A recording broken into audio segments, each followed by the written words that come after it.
The alien ships opened fire at exactly 6 in the morning. Bright red beams shot down from the sky toward New York City. People screamed and ran for cover. But when the beams hit Dr. Wright's shield, they spread out like water hitting glass. The city was safe for now. The same thing happened in other cities around the world. London, Tokyo, Moscow, Beijing, all protected by shimmering shields of energy. The aliens seemed surprised. They fired again and again, but the shields held. The underground command center, Dr. Wright watched the computer screens closely. "The shields are working better than I hoped," he said. "But they're using a lot of power. We have maybe 12 hours before the generators overheat." General Morrison nodded. "Then we need to move to the next phase of our plan." He turned to Captain Adams. "Julie, your team needs to get ready. You launch in 1 hour." Captain Adams and her team of 19 specialists went to the hangar where their 6 small black ships waited. Each ship could hold 4 people and was designed to be nearly invisible to radar and eyes. "Remember the plan," said Captain Adams to her team. "We split into 6 groups. Each ship targets a different part of the main alien vessel. Teams 1 and 2 will look for the engine room. Teams 3 and 4 will try to find their weapon systems. Teams 5 and 6 will search for the control room." Lieutenant Andy Clark checked his gear one last time. He was on Team 1 with Captain Adams. "What if we can't find what we're looking for?" he asked. "Then we create as much damage as we can," said Captain Adams. "We have explosives and computer viruses. One way or another, we're going to hurt them." As the alien ships continued to attack, Earth shields, the 6 small human ships lifted off from a hidden base in Colorado. They flew high into the sky, their special black paint making them hard to see against the dark clouds. Captain Adams piloted her ship toward the biggest alien vessel. The closer they got, the more nervous she felt. The alien ship was huge, like a floating city made of strange metal. Finding anything inside would be like looking for a needle in a haystack. When they were close enough, she saw what looked like an opening, some kind of docking bay where smaller alien ships were coming and going. "All teams, follow me," she said into her radio. "I see a way in." One by one, the 6 human ships slipped into the alien docking bay. They landed behind some larger alien vessels where they wouldn't be seen right away. So far, no alarms had sounded. The teams got out of their ships wearing special suits designed to protect them from unknown alien environments. Each person carried weapons, explosives, and tools. "Stay in radio contact," said Captain Adams. "If you find something important, let everyone know. If you're discovered, create a distraction so the other teams can keep going." The team split up. Captain Adams led her team through a large door at the end of the docking bay. Inside was a long hallway with strange lights and a floor that seemed to be made of some kind of metal mesh. Everything looked alien and confusing. "Which way?" asked Lieutenant Clark. Captain Adams checked a small device in her hand. "This scanner is picking up a lot of energy from that direction," she said, pointing to the right. "That might be the engines." They moved carefully down the hallway. Twice they had to hide when alien creatures walked by. The aliens were tall with scaly green skin, just like Commander Kraz from the message. They carried weapons that looked like long metal tubes. After walking for what seemed like miles through twisting corridors, Team 1 found a massive room filled with glowing blue crystals and humming machinery. "This must be part of their power system," said Dr. Helen Ross, the team's science expert. She took readings with her scanner.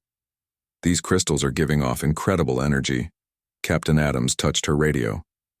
"All teams, we've found what looks like a power room.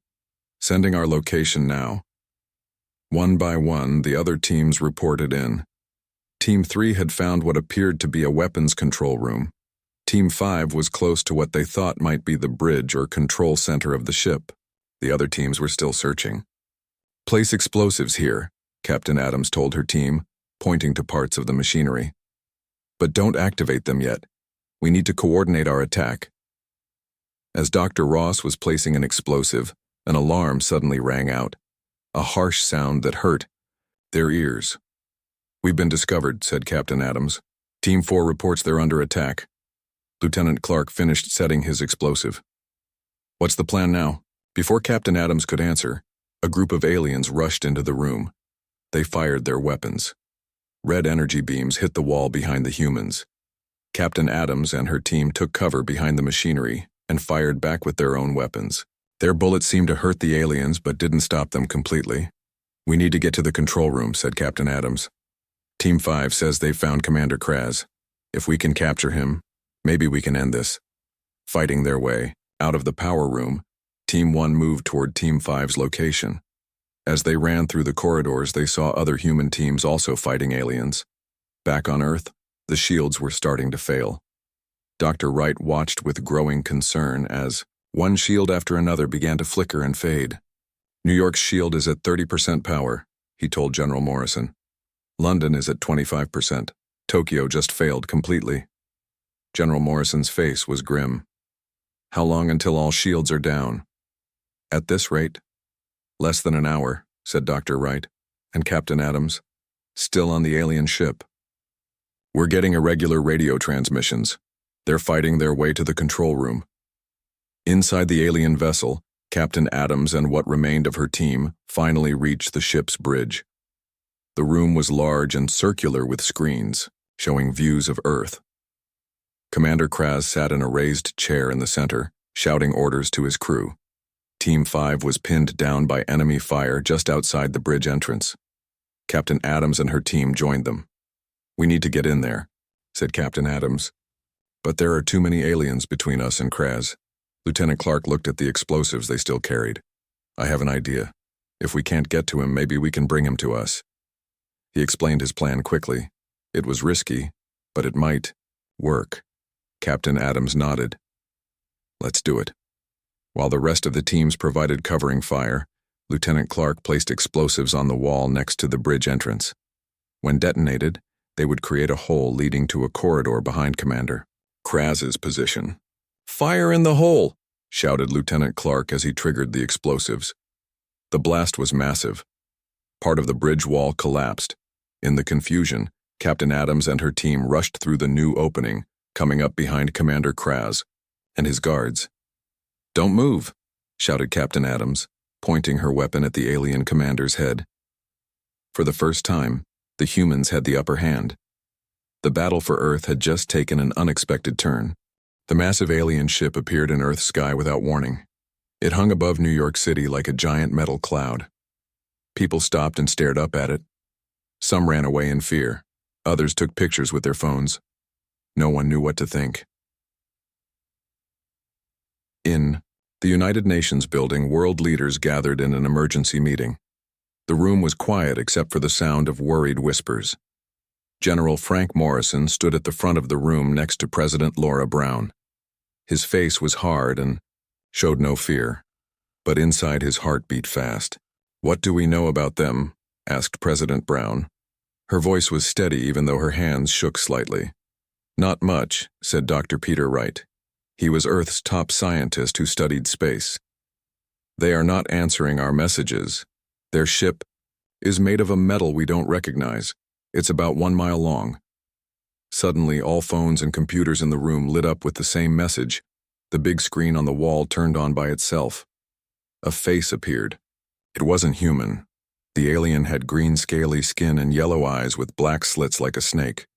It had no hair and its mouth was wide and full of sharp teeth. When it spoke, its voice was deep and rough. "People of Earth, I am High Commander Kraz of the Galactic Council. We have watched your planet for many years. You are now advanced enough to join our empire. As is our way, you must pay tribute." The room was silent. No one moved. "You will give us 10% of all your gold, oil, and rare metals. You will give us 1 million humans to work in our mines on other planets. You have 30 days to agree, or we will take what we want by force." The screen went dark. For a moment, no one spoke. Then everyone started talking at once. President Brown stood up and raised her hands. "Quiet, please. We need to think clearly." General Morrison stepped forward. "Madam President, I suggest we begin military preparations right away. We can't give in to these demands." "I agree," said President Brown. "But our weapons might not work against their technology." Dr. Wright cleared his throat. There might be another way. I've been working on a secret project. It's not ready yet, but with more funding and help, it could be our best chance." "What kind of project?" asked General Morrison. "A shield," said Dr. Wright. "A energy field that could block their weapons and maybe even push their ship away from Earth." "How long would it take to get it working?" asked President Brown, "with all the world's top scientists helping?" "Maybe 25 days, said Dr. Wright.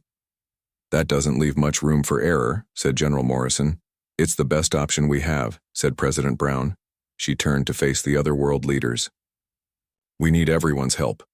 We must share all technology and resources. This is not about countries anymore. This is about the survival of our entire species." The leaders nodded in agreement. "And we need a backup plan," added General Morrison. "Something they won't expect." In the days that followed, Earth changed. Countries that had been enemies for years now worked together. Factories that made cars now made parts for Dr. Wright's shield. Soldiers from different armies trained together. Meanwhile, Captain Julie Adams was chosen to lead a special team. They were the backup plan. 20 of Earth's best soldiers, scientists, and computer experts gathered at a secret base under the Rocky Mountains. "Your mission is simple but dangerous," General Morrison told them. "If the shield fails, you will sneak onto the alien ship. You will find their weak spots and destroy their ship from the inside." "How do we get on their ship if the shield fails?" asked Captain Adams. "Dr. Wright has built 6 small ships that don't show up on radar. They are painted with a special black paint that absorbs light. You'll use these to fly to their ship without being seen." Captain Adams studied the plans. "And once we're on board, we don't know the layout of their ship."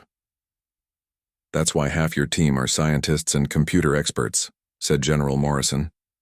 "You'll have to figure it out as you go." As the days passed, more alien ships arrived. They stayed high above Earth, not attacking but always watching. People around the world were scared but also angry. Humans had survived ice ages, plagues, and world wars. They would not become slaves without a fight. On day 23, Dr. Wright's shield was ready for a test. World leaders gathered in a remote desert area. A large metal ring stood in the sand. Dr. Wright typed on his computer, and suddenly the air inside the ring seemed to bend and shimmer. "It's working," he said. "Now the real test." He nodded to General Morrison. The general spoke into his radio, and a tank rolled forward. It fired a shell directly at the shield. When the shell hit the shimmering air, it exploded but did no damage to anything on the other side of the shield. People cheered, but Dr. Wright looked worried. "This is just a small version. The real shield needs to cover major cities, maybe even large parts of continents. And we don't know if it will stop their advanced weapons." On day 29, Earth was as ready as it could be. Shield generators were set up around major cities. Captain Adams and her team were prepared for their mission. Regular armies were on high alert. That night, High Commander Kraz's face appeared on screens all over the world. "Your time is up. What is your answer?" President Brown stood in the United Nations building surrounded by world leaders. She took a deep breath and spoke for all of Earth. "We have an answer for you, High Commander. Humanity will not surrender. We will not give you our resources. We will not give you our people. If you want anything from Earth, you will have to try to take it." Kraz's yellow eyes narrowed. "Then you have chosen destruction. We attack at dawn." As the sun rose the next day, the alien ships moved lower in the sky. The largest ship, Kraz's command vessel, positioned itself directly over New York City. Smaller ships spread out over other major cities around the world. General Morrison stood beside President Brown in the underground command center. "Dr. Wright, activate the shields." Dr. Wright pressed the button that would connect all shield generators across the globe. This was the moment that would decide the fate of humanity. The battle for Earth was about to begin. Commander Kraz froze in his chair. His yellow eyes narrowed as he looked at Captain Adams and her weapon. The other aliens on the bridge stopped what they were doing. For a moment, everything was quiet. "You humans are more troublesome than we expected," said Kraz in his deep, rough voice. "Call off your attack on Earth," said Captain Adams. "Now." Kraz made a strange sound that might have been a laugh. Or what? You'll kill me? Another commander will just take my place. Lieutenant Clark stepped forward. Maybe. But first let's show you what else we've done to your ship.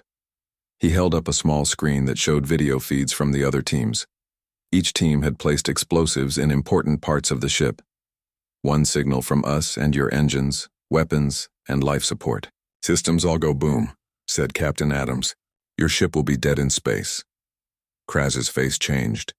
He looked worried now. You would die too. We're willing to take that chance, said Captain Adams. Are you? While this was happening on the alien ship, Dr. Wright was working frantically. In the command center on Earth, the shields were failing one by one. In some cities, alien ships had started landing. Soldiers fought against alien troops in the streets of Tokyo and parts of London. General Morrison, I have an idea, said Dr. Wright. The shields are failing because they're trying to cover too large an area. What if we redirect all power to shield just the command center and one other location? What good would that do? Asked General Morrison. If we can maintain a strong shield over this command center and the satellite control station, in Nevada we might be able to use our nuclear missiles. Not against their ships, but in space above Earth. General Morrison looked confused. You want to nuke space? Why? An electromagnetic pulse, explained Dr. Wright. If we detonate nuclear weapons high above Earth, the EMP might disable their ship's electronics. Our technology is protected against EMP, but I don't think theirs is. General Morrison thought for a moment, then nodded. Do it. Redirect the shield power and prepare the missiles. Back on the alien ship, Commander Kraz was stalling for time. Perhaps we can discuss terms, he said to Captain Adams. The Galactic Council has never negotiated with tribute species before, but you have shown unusual spirit. Captain Adams wasn't fooled. No discussions. Call off your attack now, or we destroy your ship. Suddenly, her radio crackled to life. It was Dr. Wright from Earth. Captain Adams, get your people off that ship immediately. We're about to try something that might disable all alien ships. What are you planning? She asked. No time to explain. You have 15 minutes to evacuate. Captain Adams looked at her team. Only 12 of the original 20 were left. The others had been killed or injured in the fighting. Change of plans, she told Commander Kraz. You're coming with us as our prisoner. Kraz tried to resist, but Lieutenant Clark knocked him unconscious with the butt of his gun. 2 team members picked up the alien commander. All teams head back to the ships, Captain Adams ordered through her radio. We have 15 minutes to get off this vessel. Fighting their way back through the corridors, the human teams rushed toward the docking bay where their small ships waited. Alien troops tried to stop them, but the humans fought desperately, knowing time was running out. When they reached the docking bay, they found 3 of their 6 ships destroyed by alien guards. The remaining 3 ships would be crowded, but they could fit everyone if they left most of their equipment behind. Load the wounded first, ordered Captain Adams, and make sure Kraz is secure. As they loaded their ships, an alien voice came over the ship's speakers saying something in their language. The alien guards seemed to get more agitated. Whatever they're saying, it's not good, said Lieutenant Clark. We need to go now. Just as the last human climbed aboard, the alien guards rushed the docking bay in large numbers. Captain Adams started the engines of her ship. The other 2 human ships were already lifting off. Go, go, go, she shouted. The 3 human ships shot out of the docking bay into open space. Behind them, the massive alien vessel loomed like a metal mountain. Other alien ships moved to intercept them. We'll never outrun them, said Lieutenant Clark. Their ships are faster than ours. We don't need to outrun them, said Captain Adams. We just need to get far enough away before whatever Dr. Wright is planning happens. On Earth, Dr. Wright watched the countdown timer. 3 minutes until missile launch, he told General Morrison. The shields over our facility in Nevada are holding at full power. General Morrison was watching radar screens that showed the 3 small human ships racing away from the alien mothership. Will our people get clear in time? I don't know, admitted Dr. Wright. It's going to be close. In space, Captain Adams pushed her ship's engines to their limits. The alien vessels were gaining on them. Red energy beams flashed past as the aliens fired. 1 minute left, she told her team. Hang on tight. On Earth, the missiles launched. 5 nuclear warheads shot up from hidden silos in Nevada. They weren't aimed at the alien ships, but at points high above Earth's atmosphere. Detonation in 5, 4, 3, 2, 1, counted Dr. Wright. 5 blinding flashes lit up space. There was no sound, since sound can't travel in space, but the explosions released powerful electromagnetic pulses that spread out in all directions, in or her ship. Captain Adams saw the flashes. Seconds later, every electrical system in her ship went dead. The engines stopped. The lights went out. They began to drift. The same thing happened to the alien ships. The huge mothership's lights flickered and went out. The smaller ships that had been chasing the humans also went dark. It worked, said Lieutenant Clark, looking out the window at the powerless alien fleet. But now we're stranded too. Not for long, said Captain Adams with a smile. Our ships are hardened against EMP. The systems will restart in about 10 minutes. Sure enough, after a tense wait floating in the darkness of space, the lights in the human ships came back on. The engines restarted. Their radios worked again. Dr. Wright's voice came through. Captain Adams, do you copy? We're here, she replied. Your plan worked. The alien ships are dead in space. Not just in space, said Dr. Wright. The EMP affected all their forces on the ground too. Their troops are in disarray without working weapons or communications. As the human ships flew back toward Earth, they saw the alien mothership drifting helplessly. The smaller alien ships were in the same condition. None of them showed any signs of power coming back. What about our prisoner? Asked Dr. Wright over the radio. Captain Adams looked at Commander Kraz, who was now awake and watching everything with angry yellow eyes. He's secure, she said, and I think he's starting to understand that humans aren't as primitive as he thought. General Morrison's voice came on the radio next. Good work, Captain. Bring him in. It's time the Galactic Council learned that Earth doesn't pay tribute. We negotiate as equals or we don't negotiate at all. As they approached Earth, Captain Adams could see that some cities had taken damage from the alien attack. There were fires and destroyed buildings, but the aliens had been stopped before they could do their worst. Earth had stood its ground against the Galactic Council. And now, with a high-ranking alien commander as their prisoner and the alien fleet disabled, humans were in a position of power no one could have imagined just days before. The real negotiations were about to begin. 3 days after the battle, world leaders gathered in a special room built to hold Commander Kraz. The alien sat behind a force field that Dr. Wright had designed. He looked less frightening now, more like an angry prisoner than a powerful conqueror. President Brown walked up to the force field. Commander Kraz, we want to talk about peace terms. Kraz made a hissing sound. The Galactic Council does not make peace with tribute species. Look around you, said General Morrison. Your fleet is disabled. Your troops are captured. You are our prisoner. The old rules don't apply anymore. Dr. Wright stepped forward with a tablet computer. We've studied your technology. Your ships were advanced, but poorly maintained. You don't even understand how some of your own systems work, do you? Kraz's yellow eyes blinked rapidly. This seemed to be a sign of surprise. How did you know that? He asked. Your weapon systems were a mix of at least 3 different technologies, said Dr. Wright. They weren't designed to work together. Someone cobbled them together without understanding them fully. For the first time, Kraz looked uncomfortable. The Council takes technology from many worlds.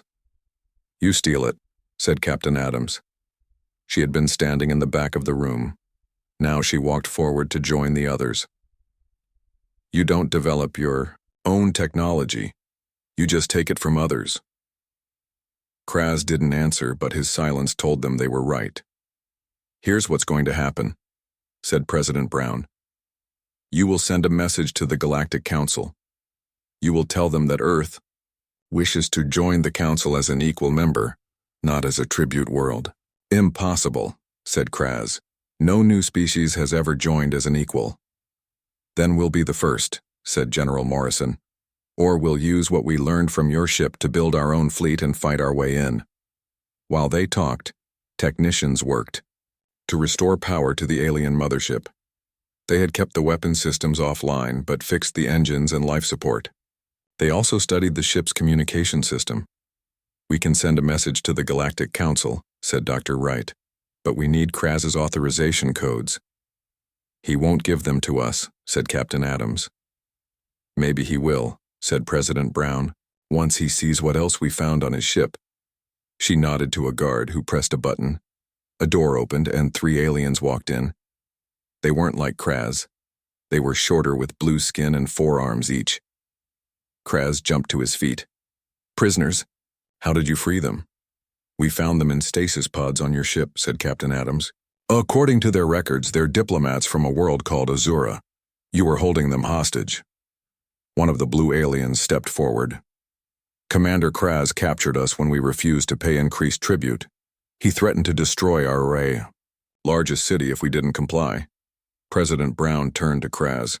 "Is this how the Galactic Council operates, by threatening peaceful worlds?" Kraz said nothing, but his body language showed he was angry. "We've decided to send our own delegation to the Galactic Council," continued President Brown. "These Azurans have agreed to help us. We're preparing a ship now." "The Council will never listen to you," said Kraz. "They will if we bring evidence of your crimes," said General Morrison, "and if we demonstrate our technology." Dr. Wright had been studying the alien ship's records. He discovered that the Galactic Council wasn't as united as it pretended to be. There were many worlds that resented paying tribute, and some council members who thought the tribute system was wrong. "We don't need to fight the entire council," Dr. Wright told the world leaders in a private meeting. "We just need to find allies." The Azuran diplomats proved very helpful. They explained how the council worked and which members might support Earth. They also taught humans about other alien species and their customs. Captain Adams was chosen to lead the Earth delegation to the council. Her team included Dr. Wright, several world leaders, and military officers. The Azurans would go with them. They would use one of the smaller alien ships that had been captured. Dr. Wright and his team had studied it carefully and learned how to operate it. Before they left, they had one more conversation with Commander Kraz. "You're making a mistake," Kraz told them. "The Council has ruled this way for thousands of years. They won't change because one small world demands it." "Maybe not," said Captain Adams. "But they'll have to decide if they want to fight us. We disabled your fleet. We captured you, and we did it all with technology that you consider primitive." "You were lucky," said Kraz. "No," said Dr. Wright. "We were creative. That's something your council has forgotten. When you steal technology instead of developing it, you don't understand how it really works. You don't learn to solve problems." President Brown joined them. "Commander Kraz, you have a choice. Help us talk to the council peacefully, or we'll go without your help. Either way, the tribute system ends." Finally, Kraz seemed to accept the situation. "I will give you my authorization codes. I will record a message for the council. But I warn you, they will not welcome your delegation." 2 days later, the Earth delegation launched into space aboard the captured alien ship. Captain Adams sat in the command chair, still getting used to the alien controls. Dr. Wright monitored the engines from a science station. "Course set for the Galactic Council headquarters," said Lieutenant Clark, who had learned to operate the navigation system.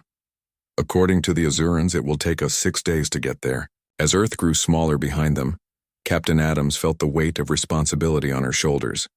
They were about to face the leaders of hundreds of alien worlds. Their mission would decide the future of humanity. On the 3rd day of their journey, they received a message from Earth. General Morrison's face appeared on their main screen.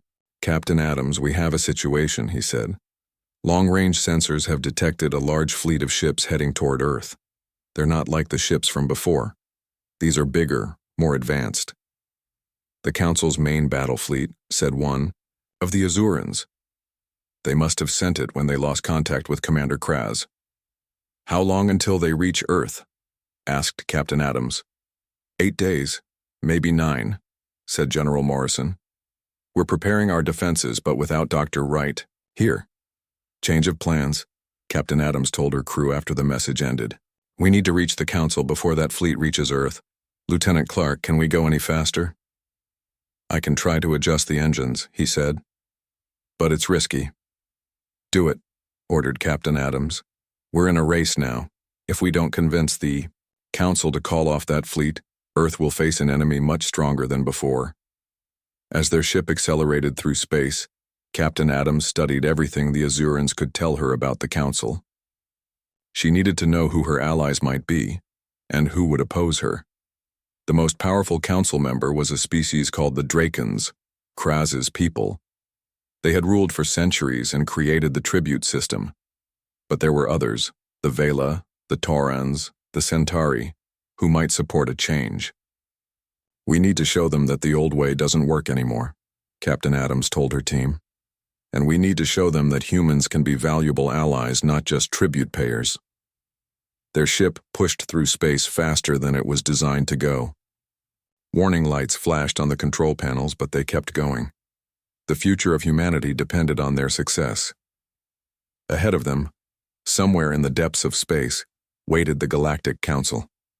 Behind them, a battle fleet headed toward Earth. The next few days would determine if humans joined the galactic community as equals or faced destruction. Captain Adams looked out at the stars streaking past the viewports.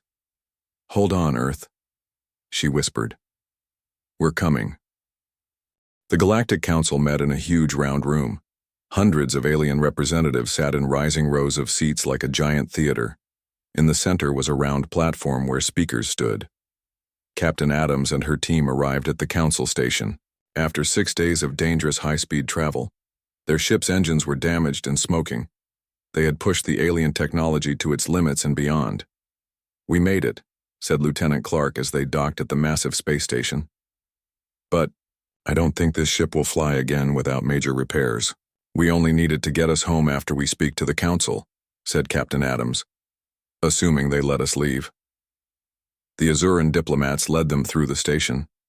Other aliens stared at the humans. Some looked afraid. Others looked angry. Few seemed curious. They've never seen humans before, explained one of the Azurans, and they've never seen a tribute species come to speak to the Council. When they entered the Council chamber, all talking stopped. Every alien eye turned to look at them. At the front of the chamber, 3 large Draken aliens like Kraz sat in special chairs. They were the Council leaders. What is the meaning of this? Asked the largest Drakon.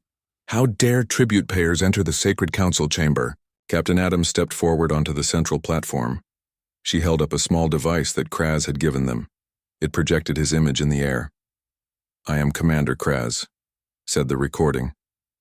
I was captured by the humans of Earth after my fleet was disabled. These humans come with my authority to speak to the Council.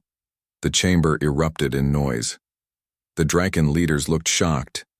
Silence, shouted the head Draken. This is most irregular. Humans are a new species, barely space-capable. They should be paying tribute, not speaking in council. Dr. Wright joined Captain Adams on the platform. That's why we're here, he said. The tribute system is wrong. It holds back progress and creates enemies instead of allies. How dare you question our ways, said another Draken leader. The tribute system has maintained order for thousands of years. And yet you're losing your technological edge, said Dr. Wright. You take technology from other worlds but don't understand how it works. Your ships are poorly maintained. Your weapons are a mix of different systems that don't work well together. Some council members shifted uncomfortably in their seats. It seemed Dr. Wright had touched on a truth they didn't like to admit. Captain Adams spoke next. We come with evidence that Commander Kraz kidnapped diplomats from Azura to force them to pay more tribute. She played recordings they had found on Kraz's ship. The third Draken leader stood up angrily. These are internal council matters. Humans have no right to interfere. An alien from a different species stood up. This one had silvery skin and 4 eyes. I disagree. The Vela have long argued that the tribute system leads to abuses. This evidence supports our position. More council members began to speak. Some supported the Drakens, Others spoke against them. The council was clearly divided. Captain, Adams raised her hands for quiet. While we debate, a battle fleet is heading toward Earth. If it attacks, we will defend ourselves just as we did against Commander Kraz's fleet. Impossible, said the head Draken. No tribute world has ever defeated a council fleet. We are. Not just any world, said Dr. Wright. Humans have something special. We adapt. We solve problems. When faced with superior technology, we find weaknesses and exploit them. He showed the council how Earth had used the EMP to disable the alien ships. Many council members looked impressed. Your fleet technology has weaknesses, continued Dr. Wright. We found them in days. How many other tribute worlds might do the same if pushed too far? The silver-skinned Vela spoke again. The humans speak wisdom. The council has grown complacent. We rely on stolen technology we barely understand. Meanwhile, worlds with creative species like humans are forced to pay tribute instead of contributing their ideas. What do you propose? Asked a small green alien from another section. Captain Adams stepped forward. End the tribute system. Replace it with trade and cooperation. Let Earth join the council as an equal member, not as a tribute world. And call back the fleet heading to our planet. The council chamber was filled with shouting. Some members supported the humans.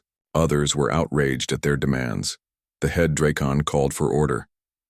This is unprecedented. The council must vote on such a radical proposal.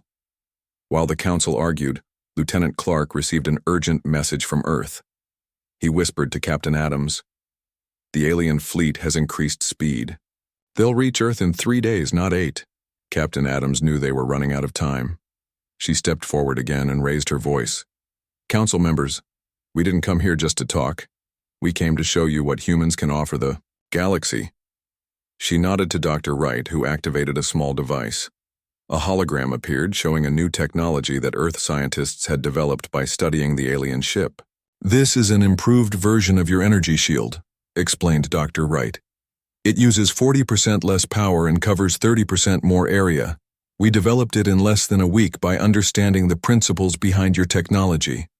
The council members fell silent, staring at the hologram. This is just one example, continued Captain Adams. Imagine what humans could contribute as allies instead of tribute payers. Or imagine us as enemies, constantly finding new ways to defeat your fleets. The silver-skinned Vela stood again. I move that we vote now on the humans' proposal, and I suggest we also vote on new leadership for the council.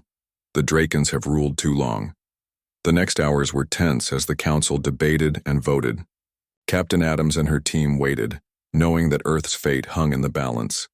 Finally, the votes were counted. The Vela representative approached the humans. The council has decided, he said. By a narrow margin, we will end the tribute system. Earth will be invited to join the council as a full member and... He looked at the angry Drakons. Leadership of the council will now rotate among all member species. And the fleet heading to Earth? Asked Captain Adams. The recall order has been sent, said the Vela. The Drakons opposed it, but they no longer have the power to override the council's decision. Relief washed over the human delegation. Their mission had succeeded. The journey back to Earth was slower than their desperate race to the council. They traveled on a Vela ship, their own damaged vessel left behind. With them came representatives from 12 different alien species, eager to establish relations with humanity. When they reached Earth, they found the planet safe. The Drakon fleet had turned back, though not without sending angry messages. General, Morrison met them at the landing site. Congratulations, Captain, you've changed the course of human history. We all did, said Captain Adams, looking at her team. Everyone on Earth who fought, everyone who worked to understand alien technology, everyone who refused to give up. In the months that followed, Earth officially joined the Galactic Council. Humans shared their ideas and innovations, helping to improve technologies that had stagnated under the Draken's rule. Other former tribute worlds followed Earth's example, demanding equal status. The galaxy began to change, moving away from tribute and domination toward cooperation and exchange. Commander Kraz was eventually returned to his people as a gesture of goodwill. Before he left, he had one last conversation with Captain Adams. "You humans have destroyed a system that lasted for thousands of years," he said bitterly. "No," replied Captain Adams. "We helped create a better one. Your people can still be important in the galaxy. You just have to learn to work with others as equals." Kraz didn't reply, but perhaps some small part of him understood. 1 year after the aliens first appeared over Earth, President Brown addressed a special session of the United Nations. Representatives from 20 alien worlds sat alongside human delegates. When the Galactic Council demanded tribute, she said, humanity delivered something they didn't expect. Not submission, not even just resistance. We delivered a new vision for the galaxy where different species work together for the benefit of all. Outside the UN building, regular humans went about their lives in a world forever changed. Children played games inspired by alien cultures. Scientists worked with alien colleagues on new discoveries. Earth had taken its place among the stars, and across the galaxy, the story spread. The story of how a small young species from a blue planet had stood up to the mighty Galactic Council and transformed it. How, when demanded to pay tribute, humanity had instead delivered a reckoning that changed the course of galactic history.